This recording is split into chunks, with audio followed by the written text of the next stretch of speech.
금일 제가 이제 발표할 내용은 저희 라운피플의 AI 기술 중에 데이터 활용을 극대화하는 그런 특징들을 가지고 있는 기술들에 대해서 한번 소개를 드리겠습니다.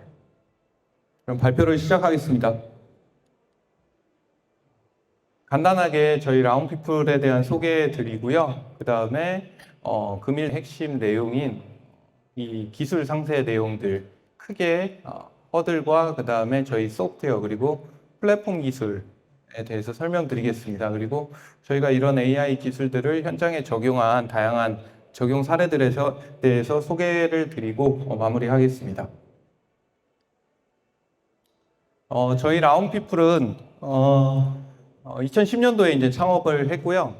저희는 창업하고 나서부터 계속적으로 이 산업용 비전 관련된 사업 분야를 진행해 왔습니다.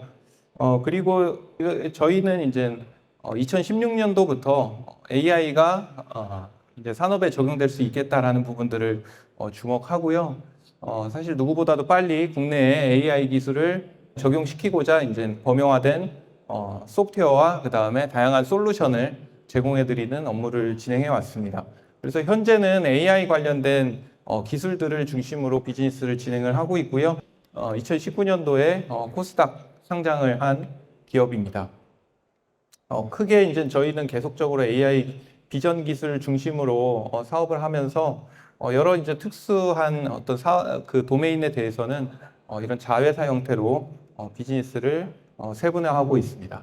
저희 라운피플의 핵심 기술들은 AI 딥러닝에 대한 이해, 그리고 그 딥러닝을 최적화하고 실제 그 기술화하는, 소프트웨어화하는, 구현하는 그런 능력이 되겠고요. 관련된 여러 가지 이미지 프로세싱 기술, 그 다음에 과학 기술을 핵심 기술로 가지고 있습니다. 그래서 이러한 기술들을 기반으로 해서 크게 스마트 팩토리와 스마트 라이프 분야의 사업을 진행하고 있고요. 스마트 팩토리 분야는 지금 이 전시회장처럼 어떤 제조 산업의 자동화라든지 아니면 지능화라든지 하는 그런 부분에 관련된 사업이고요. 저희 라운피플이 이런 사업은 진행을 하고 있습니다. 그래서 크게 솔루션 사업, 그 다음에 검사 시스템 산업, 그 다음에 하드웨어 관련된 사업들을 하고 있고요. 특별하게 이제 어떤 도메인 관련된 뭐 예를 들어서 치과 관련된 비전 기술이다라고 하면은 라운메디라는 자회사를 가지고 그 도메인에 더욱더 특화된 깊은 그런 기술 개발을 진행을 하고 있습니다. 그래서 이런 나머지 이제 스마트 라이프 사업들은 계속적으로 저희 이제 자회사를 이용해서 개발을 하고 사업을 진행하고 있습니다. 저희 라운피플은 기술 중심 회사입니다. 그래서 앞으로 소개해드릴 이런 기술들을 다 저희 자체적으로 그 다음에 저희의 연구개발 인원들을 통해서 개발을 한 기술들이고요. 그러다 보니까 누구보다도 어떤 기업보다도 더 알고리즘적인 부분, 그 다음에 어떤 기술에 대한 이해 부분이 높다라고 자부를 하고 있습니다. 그래서 저희가 만든 그런 그 여러 가지 그런 경쟁 포인트들은 다 저희가 이제 직접 알고리즘을 개발을 하고 있고요. 이런 것들을 이제 고객 사이트에게 제공해서 빠른 속도로 그 다음에 적은 비용으로 이런 기술들을 적용하게 하기 위해서는 구현하고 그 다음에 최적화하고 하는 기술들이 필요합니다. 그래서 이런 부분들도 저희의 이제 강점이 되겠고요. 이 AI 기술을 계속 개발을 하다 보면 여러 가지 시간이 많이 소요되는 부분들이 있습니다. 여기 이제 AI 솔루션을 많이 다뤄보신 분들이 있을 거라고 제가 예상이 되는데, 레이블링이라든지 아니면 학습이라든지 테스트라든지 이런 반복적이고 시간이 많이 걸리는 작업들이 있습니다. 그런 것들을 이제 문제점을 파악하고 해결하는 그런 기술들을 가지고 있고요. 그리고 이런 것들을 여러 고객의 요구사항에 맞춰서 인베디드라든지 아니면 PC 워크스테이션이라든지 아니면 심지어 서버라든지 이런 이제 플랫폼으로 다양하게 솔루션을 제공해 드릴 수 있는 그런 능력을 가지고 있습니다. 그러면 본격적으로 이제 기술에 대해서 소개를 드리도록 하겠습니다. 우선 그 시작하면서 저희가 이제 그 개발을 하고 있는 방향에 대해서 한번 말씀을 드리고 싶어요. 그 AI의 기술들이 이제 많이 발전되고 그 다음에 성능이 많이 입증되면서 제조 현장에도 이제 AI가 거의 기본 스펙이 되다시피 한 상황입니다. 저희도 2016년도부터 이런 AI 소프트웨어를 판매하고 그 다음에 고객에게 솔루션을 제공해 드렸는데 그 당시에는 정말 AI가 어떤 원리인지 아니면 뭐 AI가 진짜 잘 동작을 하는지 이런 부분들에 대해서 되게 관심이 많으셨어요. 그래서 본인들의 경우가 굉장히 특이하고 어떤 복잡한 이런 요구사항이 있고 그런데 과연 AI가 할 수 있는가 하는 부분들에 대해서 고민하고 이제 궁금해 하셨다라고 보면 최근에는 이제 그런 트렌드가 확 바뀌었습니다. 왜냐하면 이제는 AI의 성능에 대해서는 다들 크게 의심을 하지 않으세요. 그래서 당연히 이제는 AI는 해야 되는 그런 기술이라고 보면서 그리고 이제 실제로 여러 제조 라인에 여러 라인에 다양하게 이제 적용을 하고 계시면서 이제는 이것들을 어떻게 사용을 잘 할 수 있느냐 하는 부분에 대해서 이제 관심을 많이 가지시는 거죠.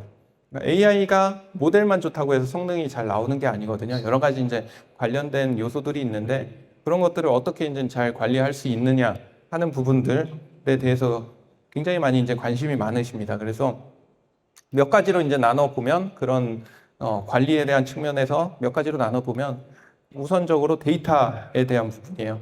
AI가 모델이 아무리 좋다라고 해도 그 입력되는 데이터가 라벨이 엉망이라든지 아니면 데이터의 퀄리티가 매우 안 좋다든지 아니면 데이터가 충분히 전체 이제 그 전체 환경을 반영하지 못하고 특정 부분에 치우쳐 있다든지 이런 식의 어떤 데이터가 부정확한 경우라면 좋은 결과가 나올 수가 없습니다. 그래서 그런 부분들에 대해서 어떻게 이제 해결하고 잘 관리할 것인가 하는 부분들에 대해서 이제 관심이 많으시고요. 두 번째로 그 AI에 대한 알고리즘의 이해가 없더라도 그 대부분 이제 AI를 적용하시는 분들은 제조 현장에 있는 제조 라인 관리자분들이시든지 아니면 어떤 생산의 이제 전문가 분들이시지 AI 알고리즘에 대한 전문가분들은 아니거든요. 그러다 보니까 그러한 분들이 어떻게 이제 AI에 대한 깊은 이해나 지식이 없더라도 잘 이 AI를 활용할 수 있는지 그리고 계속적으로 좋은 결과를 낼 수 있는지 이런 부분들에 관심이 많이 있으시고요. 또 아까 말씀드렸듯이 AI가 이미 어느 정도 이제 많이 적용되고 현장에 많이 이제 깔리다 보니까 이런 다양한 AI들을 어떻게 한 곳에서 효율적으로 관리를 할 수 있을까? 뭐 예를 들어서 이제 어떤 뭐 도로 관제 시스템처럼 도로 관제 시스템은 수많은 곳에 있는 그런 CCTV들을 한 곳에서 관리를 하고 모니터링을 하고 하잖아요. 그런 것처럼 AI도 어떤 표준화된 형태로 그다음에 한 곳에서 관리를 할 수 있을까 하는 그런 부분에 대해서 고민이 많으십니다. 그래서 저희도 그런 부분에 맞춰서 이러한 고민들을 해결해 드릴 수 있는 AI 기술을 제공을 해 드리는 것을 목표로 삼고 있습니다.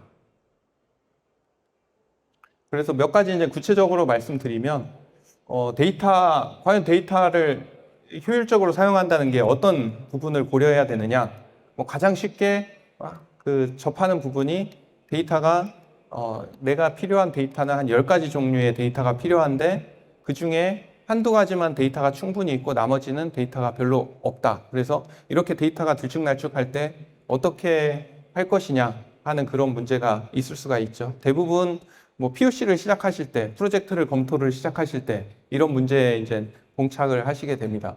그리고 그런 상황에서 항상 데이터 수량이 극히 적고 이 극히 적은 데이터를 가지고 어떻게 AI의 그 프로젝트의 타당성을 검토할 것인가 하는 어려움이 있죠. 사실 이렇게 적은 데이터로 타당성을 검토한다는 것은 사실 큰 의미는 없습니다. 정말 이걸 다음 단계로 2차 단계로 가냐 마냐 이 정도의 이제 판단의 어떤 근거가 될 뿐이지 이 정도의 적은 데이터를 가지고 전체 프로젝트에 대해서 어떤 판단을 한다는 것은 말이 안 되고요. 그래서 이러한 상황에서 어떻게 이제 빨리빨리 다음 단계로 갈 수 있을 것이냐 하는 문제가 있겠죠. 그래서 너무 적은 데이터의 문제와 데이터의 불균형의 문제가 있습니다.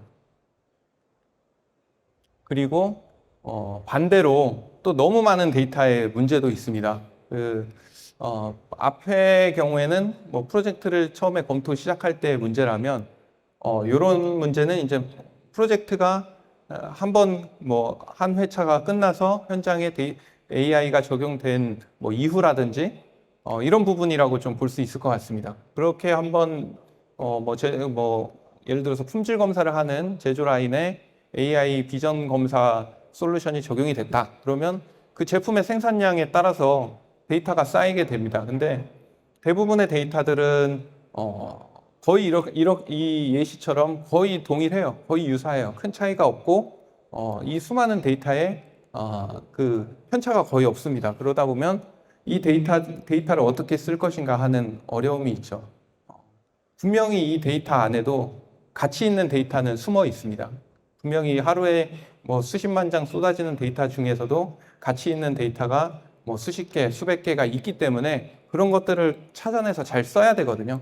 그런 것들을 어떻게 할 것인가 하는 부분이고요. 또 하나가 이제 비슷한 사례로 적용이 되면 뭐 제조 라인이 한두 개가 아니니까 여러 제조 라인에 이제 같은 솔루션이 적용된다라고 하더라도 분명히 어떤 라인에 적용된 어떤 광학계의 미세한 설정 차이라든지 아니면 그 라인별로 어떤 제품의 그날그날의 어떤 컨디션이라든지 이런 거에 따라서 분명히 수집되는 데이터가 차이가 나게 됩니다. 그래서 이런 차이 나는 데이터들을 또 핸들링 해야 되는 그런 문제들이 있습니다. 다음으로 앞서 말씀드렸던 것처럼 이 AI 저희 같은 이제 AI 자체를 개발하는 그런 기업들이 사실은 뭐 기업들은 많더라도 인력은 굉장히 한정적입니다. 네, 그래서 실제 AI 자체 전문가들이 이 모든 산업들을 다 지원을 해드릴 수가 없습니다. 그래서 실제로 필요한 산업 분야는 굉장히 많지만 이 산업 분야를 직접 이 전문가들이 모든 것들을 다 튜닝해주고 성능을 최적화해주고 이 도메인에 맞춰서 최적의 어떤 방향을 찾아주고 하는 게 사실상 불가능합니다. 그렇기 때문에 이런 엑스퍼트들이 아니더라도 각각의 이제 이런 산업 분야의 도메인의 전문가 분들이라도 이런 엑스퍼트들이 정말 세세하게 튜닝하는 것만큼은 아니더라도 어느 정도 이제 합리적이고 타당한 그런 결과들을 끌어낼 수가 있어야 됩니다. 그래서 이러한 부분들이 또 이제 매우 중요한 부분이고요. 현실적인 문제라고 말씀드릴 수 있을 것 같습니다. 또 한 가지 비슷한 사례인데 이제 데이터에 대해서 이해를 하고 계신 분들은 사실 그 각 도메인의 그 문제를 알고 계신 분들이거든요. 저희는 AI 기술을 알지만 솔직히 뭐 2차 전지 분야에서 어떤 부분이 문제가 가장 되는지 어떤 현상이 가장 크리티컬한 건지는 잘 모릅니다. 그리고 그쪽에서 생성되는 데이터를 봤을 때 이 데이터가 어떤 의미를 가지고 있는지는 저희는 모르거든요. 뭐 마찬가지로 이제 또 2차 전지에서 그런 일을 했다라고 해서 뭐 다른 어떤 반도체 분야로 넘어가면 또 똑같은 문제에 봉착하게 됩니다. 그것처럼 이 데이터에 대한 부분과 이제 알고리즘에 대한 부분은 분명히 이제 갈라질 수밖에 없는 부분이고요. 그래서 이러한 차이를 가지고 그 제공하는 알고리즘이 이런 그 도메인의 전문 기술을 가지고 바로바로 적용할 수 있게 어떻게 할 것인가 하는 그런 문제가 있습니다. 마지막으로 이제 어떤 통합의 이슈인데요. 이런 하나의 제조 라인이라고 해도 뭐 프로젝트 도입 시기가 다를 수도 있고 아니면 어떤 시스템상의 어떤 한계 문제일 수도 있고 여러 가지 이제 이유에 의해서 이 시스템이 통합이 되기가 어려운 경우가 많습니다. 그래서 어떤 라인은 뭐 오픈소스로 직접 개발을 해서 솔루션을 적용할 수도 있고 또 어떤 라인은 뭐 저희의 그런 소프트웨어 패키지 같은 그런 PC 기반의 패키지를 적용할 수도 있고 또 어떤 부분은 이런 SaaS를 통해서 서버 기반의 이제 클라우드 서비스를 적용할 수도 있고 여러 가지 이제 이러한 표준화에 대한 부분이 발생을 하게 됩니다. 그러면 이런 것들을 결국 다 관리 포인트로 늘어나게 되거든요. 그래서 이러한 이제 점차 다양해지는 AI 솔루션을 어떻게 점점 표준화할 것인가 하는 그런 문제들이 있습니다. 그래서 저희의 이제 문제의식은 마찬가지로 이렇게 이제 고객의 문제의식과 같이 그 포커스를 맞추고 있고요. 그래서 이런 부분들을 해결하는 솔루션을 제공해 드리고자 노력을 하고 있습니다. 그래서 그 몇 가지 이제 저희들이 해결책을 제시하는 것들에 대해서 기술 상세를 한번 소개를 드리도록 하겠습니다.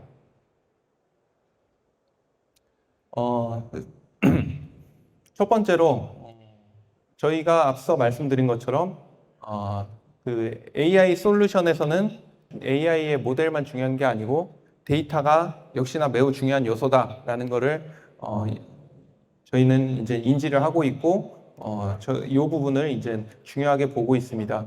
그 이유가 뭐냐면 전체 이제 AI를 개발하는 프로세스를 보면 데이터를 맨 처음에 원시 데이터라고 해서 아무것도 없는 뭐 정제되지도 않고 뭐 이게 어떤 의미도 부여되지 않은 그냥 막연하게 이쪽 분야에 문제가 되고 있는 것들에 대한 이제 데이터들이 쌓이게 됩니다. 그러면 거기에서 실제 어떤 레이블링을 하고 그 다음에 관련 있는 데이터들을 골라내는 이런 정제하는 작업을 하게 되고요. 거기에서 실제로 이제 AI를 학습시키기 위해서는 뭐 중복된 데이터도 제거하고 그 다음에 너무 뭐 불필요한 데이터들, 뭐 크게 의미가 없는 데이터들 이런 것들은 다 제거를 하고 실제 사용할 데이터들로 이렇게 정제를 하게 됩니다. 그리고 이걸 가지고 이제 AI 모델을 학습하고 평가를 하고 하게 되는데 만약 원하는 결과가 나오지 않는다. 그러면 이 과정들이 빽빽하면서 이제 계속적으로 이 루프를 타고 반복을 하게 됩니다. 그러면 결국은 솔루션을 개발하는 기간이라는 게 요거를 개발하는 기간이 아니고 요 전 과정이라는 거죠. 그러면 결국 이 전 과정 중에서 시간이 많이 걸리는 부분들을 제거를 해야만 전체적인 솔루션을 빨리 개발을 할 수 있고 또 이 중에서 문제가 되는 부분들을 어떤 성능에 큰 문제를 영향을 주는 부분을 제거를 해야만 해결을 해야만 좋은 결과를 얻을 수 있게 된다는 겁니다. 그래서 저희는 이런 전체적인 프로세스를 주목을 하고 있습니다. 그래서 이런 부분들을 해결하기 위해서 저희는 이제 나비 AI 프로라는 소프트웨어를 작년에 출시를 했고요. 올해 이제 계속적으로 새로운 피처들을 추가를 하면서 기능을 강화를 하고 있습니다. 이 나비 AI 프로는 이 여러 가지 이제 산업 쪽에서 많이 사용되는 대표적인 그런 AI 모델들은 기본적으로 이제 최적화해서 탑재를 하고 있고요. 이런 툴들을 직접 다양한 방식으로 효율적으로 테스트할 수 있는 툴킷을 포함을 하고 있습니다. 그리고 또한 이 나비 패키지는 아니지만 AI에서 가장 중요한 데이터 관련해서 부족한 데이터를 보완하고 추가를 할 수 있는 그런 EGD팩이라는 툴킷을 또한 제공을 해드리고 있습니다. 이 나비 AI 프로는 저희는 이제 데이터 중심 AI라는 키워드를 가지고 계속 발전을 시켜가고 있고요. 기존에 이 모델을 어떻게 최적화할 것인가, 모델을 어떻게 빠르게 동작시킬 것인가, 뭐 어떻게 배포할 것인가 이런 문제를 넘어서 앞서 말씀드린 이제 데이터 관련된 부분, 그 다음에 개발을 빨리 하는 부분들에 대한 그 해법을 제공해 드리고자 합니다. 그러면 앞서 말씀드린 그런 문제점들을 어떻게 저희가 하나하나 해결해 나가고 있는지 한번 세부적인 내용을 말씀드리도록 하겠습니다. 첫 번째로 소개드릴 부분들은 자동 그 학습 설정 관련된 부분입니다. 여기 왼쪽에서 이제 보시는 화면이 실제 이제 AI 툴들을 많이 사용을 해보셨을 것 같은데 AI 툴들을 사용해 보시면 AI 모델을 선택하는 거 외에도 뭐 하이퍼 파라미터라는 그런 명칭으로 해서 여러 가지 이제 그 관련된 학습 관련된 팩터들을 기입하는 그런 작업이 필요하고요. 또 그 오그멘테이션이라고 해서 AI 모델을 학습시킬 때 내가 준비한 데이터 외에도 여러 가지 이제 기본적인 그 강건성을 띄우기 위해서 데이터를 다양한 형태로 이제 변형을 시키면서 학습을 시키는 그런 과정이 있습니다. 그런 게 이제 오그멘테이션인데 이런 오그멘테이션이나 하이퍼 파라미터 설정도 결국은 그 설정하는 사람의 어떤 경험적인 능력에 따라서 결정이 될 수밖에 없습니다. 예를 들어서 이제 그 특정 이제 프로젝트를 해야 되는데 그 프로젝트에서 사용하는 데이터들이 대부분 시스템이 잘 설치가 돼 있어서 그 비전 카메라가 매번 촬영하는 영상이 거의 차이가 없을 수 있는 경우가 있습니다. 제품의 이제 정렬 상태라든지 아니면 광학 조건이라든지 카메라의 어떤 진동이나 그런 것들이 거의 이제 최적으로 설정이 되어 있어서 모든 영상들이 스케일에 대한 변화, 그 다음에 어떤 위치 이동에 대한 변화, 그 다음에 밝기 변화 이런 것들이 없는 상태로 영상이 촬영될 수 있거든요. 그런 경우에는 상식적으로 오그멘테이션을 할 때 쉬프트 팩터라든지 로테이션이라든지 컬러나 브라이트니스 이런 베리에이션이라든지 이런 것들을 굳이 설정을 하실 필요가 없습니다. 물론 이제 설정을 해도 문제는 없지만 그런 것들이 이제 학습 시간을 길게 하고 데이터를 더 많이 요구하게 되는 그런 어떤 사이드 효과를 만들어내거든요. 그래서 그런 부분들이 실질적으로 굉장히 이제 세밀하게 설정을 해야 되는 요소가 됩니다. 그래서 이런 것들 또한 이제 결과에 영향을 주는 요소인데 이런 결과를 영향을 주는 요소들을 아까 말씀드렸듯이 전문가나 아니면 그 데이터를 잘 알고 있는 사람들이 세팅할 때랑 그냥 아무것도 모르는 현장 작업자 분들이 세팅을 할 때랑 결과가 확연하게 차이가 날 수밖에 없거든요. 그래서 그런 것들 또한 이 표준화된 어떤 알고리즘을 통해서 최적화를 하자라는 게 이제 이 기술의 핵심입니다.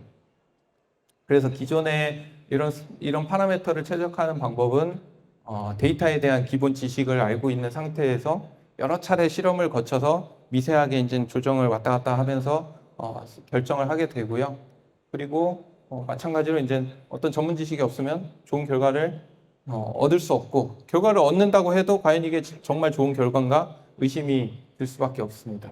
하지만 이런 기술을 이용하면 적어도 이걸 몇 번 반복한 것과 거의 유사하거나 더 좋은 그런 결과를 얻어내실 수가 있습니다.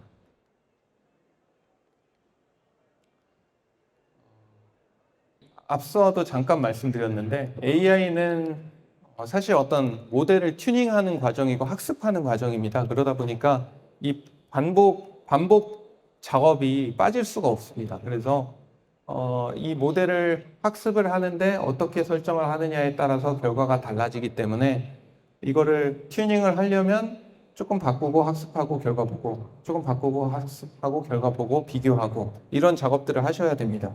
근데 이런 작업들이 바로 끝나는 게 아니거든요. 학습도 해보신 분들은 아시겠지만 몇십 분 또 시간 단위로 걸리기도 하고요. 그렇습니다. 그래서 이런 것들을 이런 이제 고통스러운 반복 과정들을 어떻게 하느냐?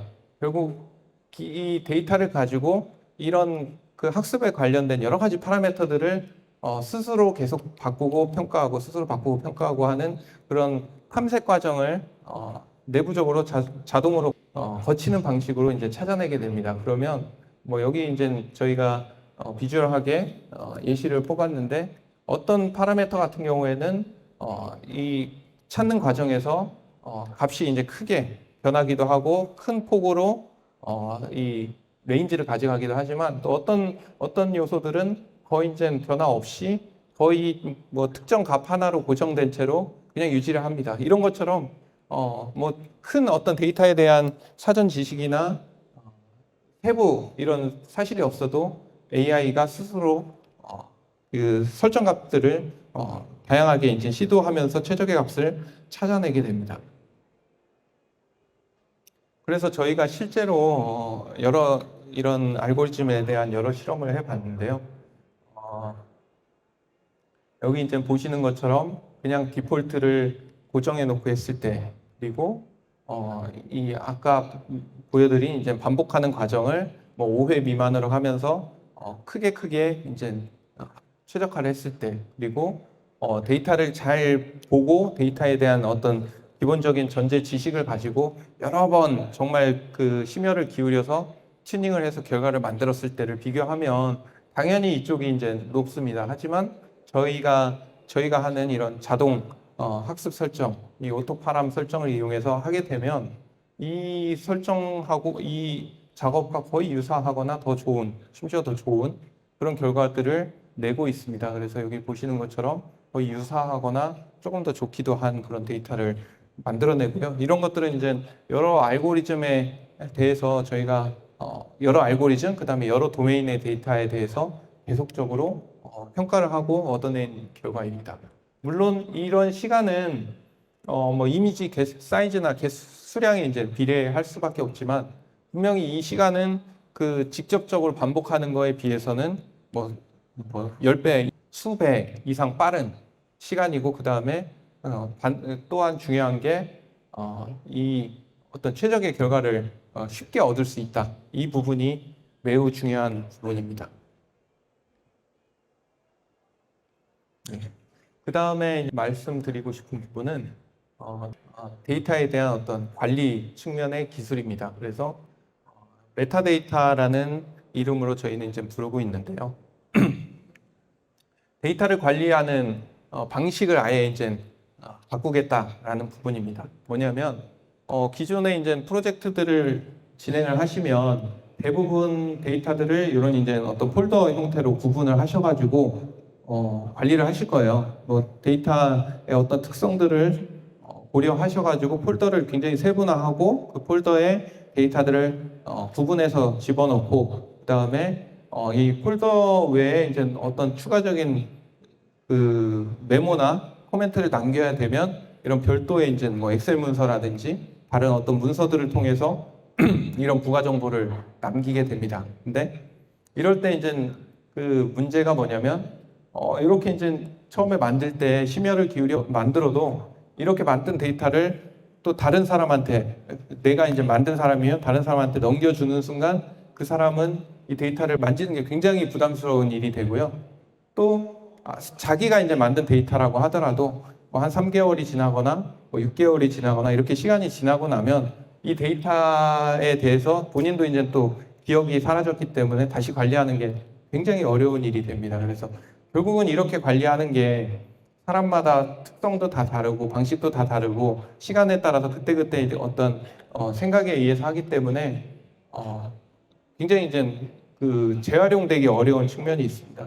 만들 때는 정말 열심히 만드는데 그 데이터를 다시 사용하는 거는 굉장히 힘든, 항상 그런 문제에 봉착을 하게 됩니다. 그래서 그런 문제들은 어떻게 해결을 하느냐? 저희는 그래서 이 나비 AI라는 툴에는 아예 데이터셋을 만들면서 데이터셋에 관련된 여러 가지 이제 부가 정보들도 같이 저장을 해 버립니다. 그래서 나중에 보더라도 그 부가 정보들을 항상 같이 보기 때문에 뭐 검색을 한다든지 아니면 특정 정보에 관련된 데이터만 뭐 검색을 해서 필터링을 한다든지 하는 작업들이 가능합니다.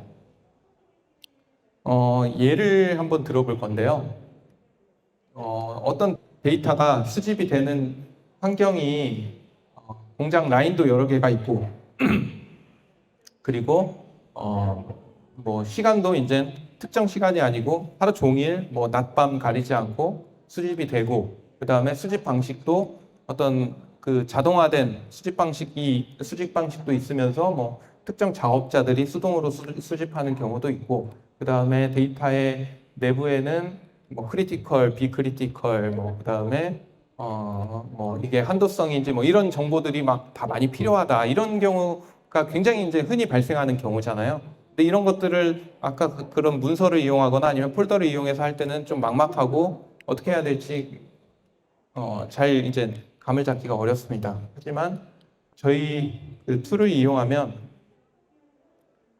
여기 이제 저희 이제 툴의 UI인데, 처음에 데이터셋을 정의할 때 이런 메타데이터라는 항목들을 정의합니다. 그래서 앞서 말씀드린 그런 예시에 맞는 뭐 수집 위치라든지 그 수집자라든지 이런 부분들을 다 정의를 하고요.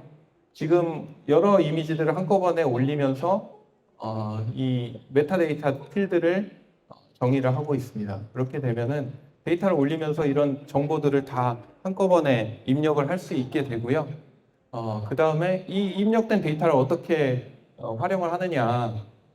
그러면 이제는 이 메타데이터의 형태가 뭐 엑셀의 그런 테이블과 유사하게 돼 있습니다. 그래서 이런 이제 각 필드별로 그 검색을 한다든지 아니면 순서대로 뭐 소팅을 한다든지 이런 것들이 가능합니다. 그래서 특정 방식으로 이제 검색한 이런 데이터들만 이용해서 내가 별도의 어떤 테스트 셋으로 쓴다든지 아니면 새로운 신규 트레이닝 셋으로 쓴다든지 하는 것들을 지금 보시는 것처럼 여기에 이제 트레이닝 셋으로 적용하겠다 아니면 다른 또 하나의 이제 신규 트레이닝 셋으로 적용하겠다 이런 식으로 정의를 하면서 다양하게 이제 활용을 하실 수가 있습니다. 그렇기 때문에 데이터를 어떻게 이 사람은 저렇게 관리하고 저 사람은 이렇게 관리하고 하실 필요 없고 그 다음에 시간이 지났다고 해서 데이터를 다 일일이 하나씩 보면서 또 옮기고 뭐 이럴 필요 없이 그냥 이 툴 안에서 모든 작업들을 하시면서 재활용을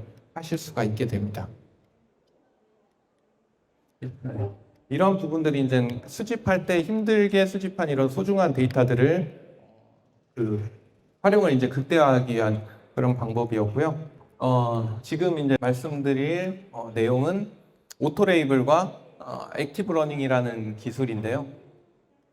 한번 이제 그 라인에 적용되면 아까 말씀드렸듯이 데이터가 이제 엄청나게 많이 생성이 되는데 그 데이터를 또 거기서 이제 그 가치 있는 데이터를 골라내고 또 그 가치 있는 데이터를 계속적으로 AI한테 입력을 해줘야 이 AI는 지속적으로 변화되는 환경에도 적응하고 그 다음에 뭐 그렇지 않더라도 계속적으로 자기가 부족한 부분들을 학습하면서 성능이 그 점차적으로 개선이 되게 되거든요. 그래서 그런 과정들이 반드시 필요한데 그런 과정을 하기에는 데이터가 너무나 많다. 그리고 그 많은 데이터를 하나하나 레이블링하고 하는 일이 너무나 힘들다라는 게 이제 커다란 장벽입니다. 그래서 그런 것들을 어떻게 해결을 하느냐? 일단 오토 레이블을 이용해서 레이블 작업에 드는 시간을 뭐 10배 이상 확 줄여야 된다. 그리고 이 많은 데이터 중에서 어떤 데이터가 더 이 학습에 효과를 줄 수 있는지를 직관적으로 알아야 된다라는 부분입니다. 데모를 한번 보면서 말씀드리겠습니다. 예, 지금 이 화면은 사실 일반적인 이제 레이블 화면을 한번 보여드리는 건데요.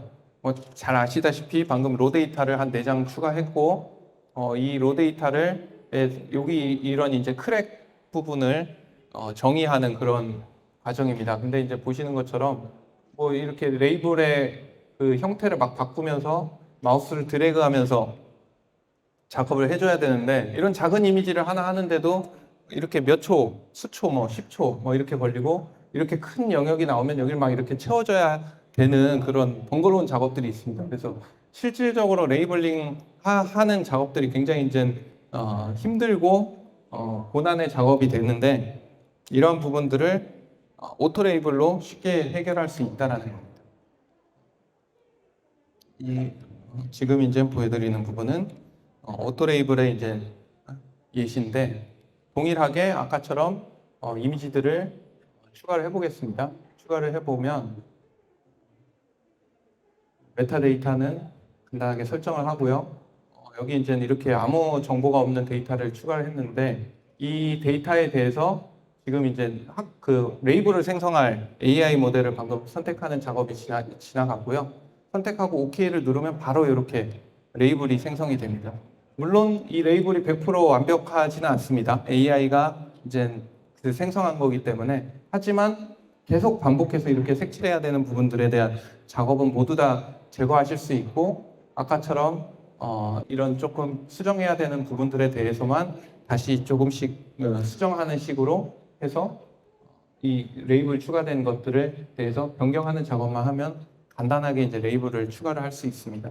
물론 이런 과정들은 AI 모델을 가지고 하는 거기 때문에 AI 모델이 초기에는 적은 데이터를 뭐 예를 들어서 내가 이제 보통 이런 오토 레이블을 적용하는 시나리오가 크게 두 가지가 있을 수가 있는데 한 100장을 가지고 레이블을 하겠다. 그러면 처음에 한 10장만 레이블링을 하고 그 레이블링한 데이터를 가지고 학습을 한 다음에 나머지 것들에 대한 레이블을 생성을 하는 겁니다. 그러면 뭐 예를 들어서 10장 가지고 학습 한번 하고 나머지 40장 오토 레이블 해서 살짝 수정한 다음에 추가적으로 학습해서 나머지 50장을 한다. 그러면 거의 나머지 이제 50장들은 큰 어떤 베리에이션이 없다라고 하면은 좋은 레이블이 생성이 됩니다.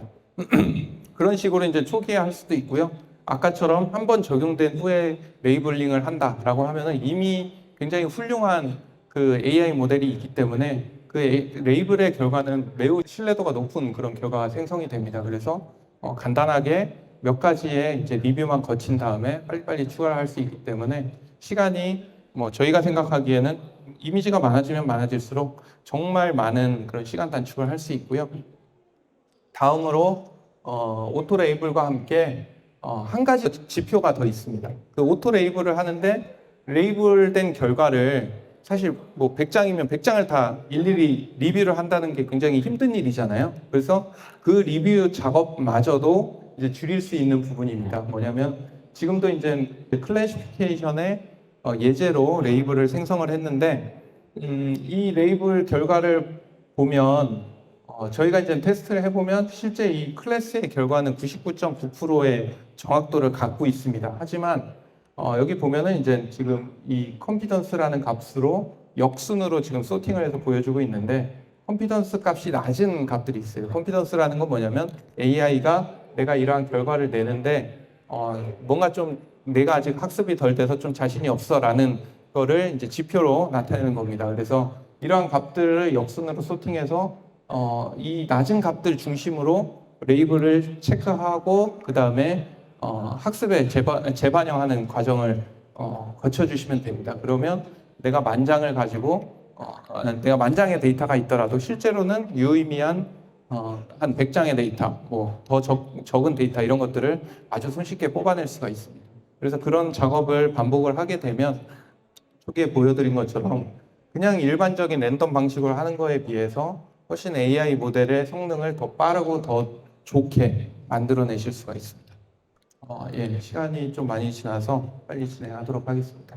그래서 이런 값들을 보면 실제로 내가 학습한 것과 다른 이런 뭐 노이즈가 있는 이미지라든지 아니면 배치가 다른 이미지라든지 이런 것들을 많이 확인하실 수가 있고요.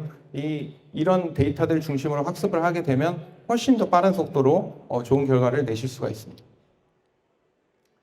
그리고 당연히 이제 좋은 모델들을 계속 제공해 드리는 거는 뭐 기본적인 사항입니다. 그래서 저희가 매년 이제 이 나비의 버전업이 될 때마다 그 소타라고 불리는 그런 최신의 모델들을 계속 연구하고 그 다음에 이 산업에 적용할 수 있는 형태로 최적화해서 제공을 해드리고 있습니다. 그래서 이런 것처럼 저희의 이제 구 모델의 결과와 이제 새로운 모델의 결과 같은 데이터를 썼을 때 이렇게 이제 비교하실 수가 있고요. 이런 것들이 이제 중요한 게 뭐냐면 이런 애매한 부분들이 사실 좀 과검과 미검의 이런 트레이드 오프를 만들어내는 그런 요소가 됩니다. 그래서 이런 것들이 최소화돼야 이제 과검 미검을 튜닝하는 그런 작업이 많이 줄어들기 때문에 이런 부분이 또한 중요합니다. 그래서 뭐 여러 가지 이제 좋은 지표들을 계속 확인을 하고 있고요. 그 외에도 다양한 이제 산업용에서 필요한 그런 피처들을 제공을 하고 있습니다.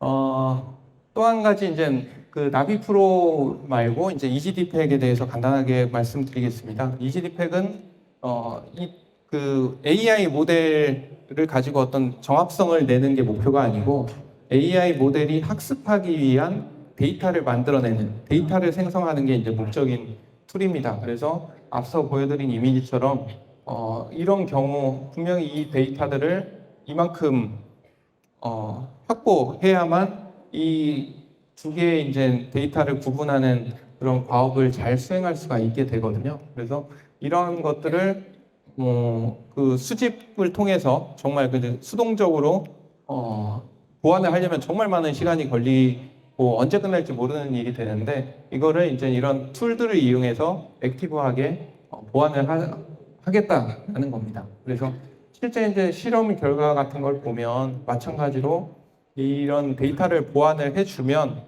그 생성된 데이터가 원본 데이터랑 같은 어떤 특성들을 많이 가지고 있기 때문에 실제 이제 결과를 개선하는 데 많은 도움이 됩니다.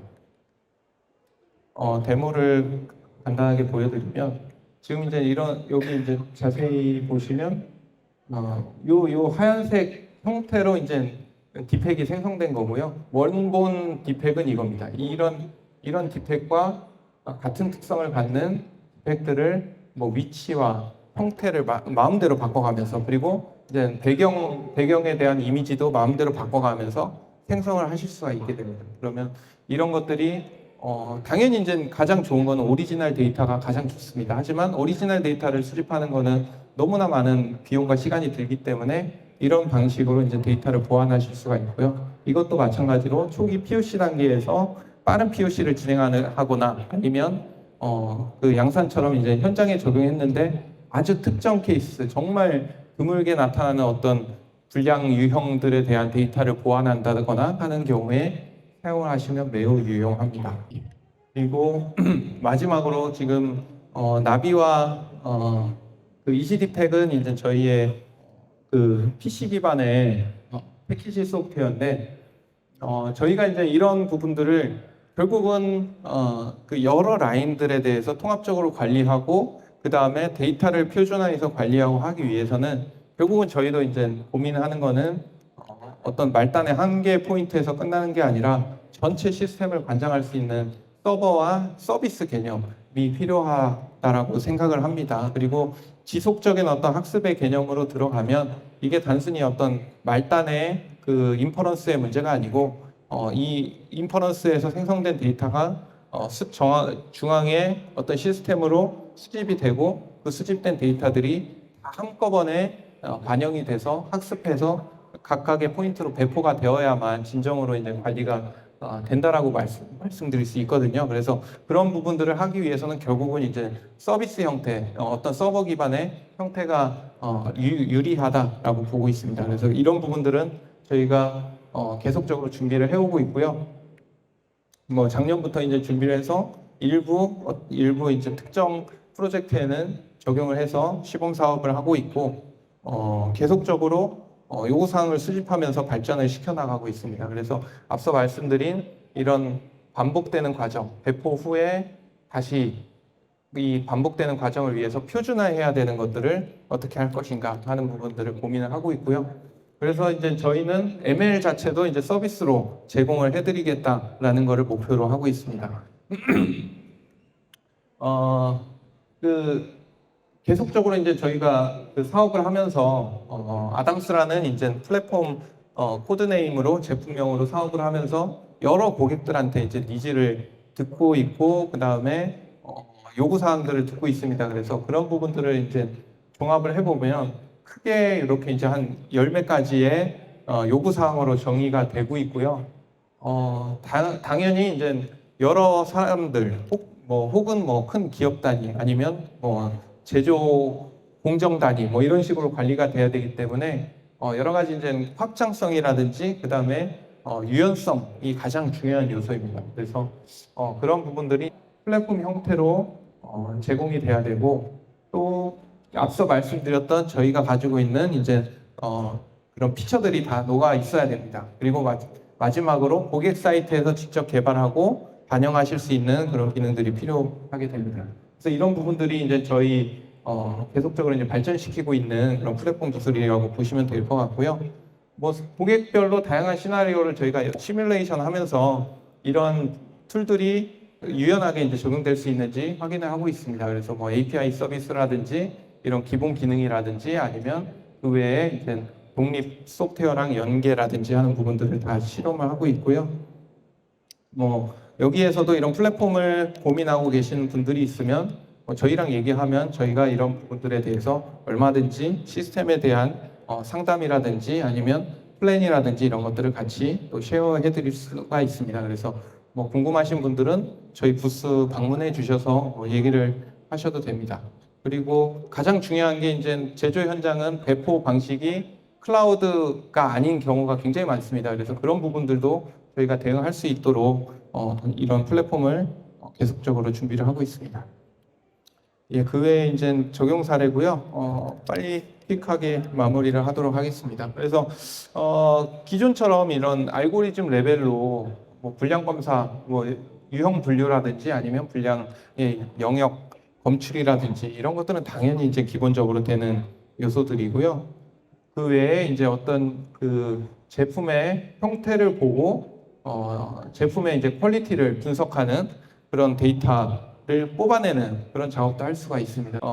이런 부분들은 이 자체의 제품의 퀄리티가 중요한 게 아니고 이게 소스가 돼서 최종 결과물에 이제 품질에 영향을 주는 그런 요소들이 되겠고요. 그래서 이런 형태를 분석해서 데이터를 추출하는 작업들.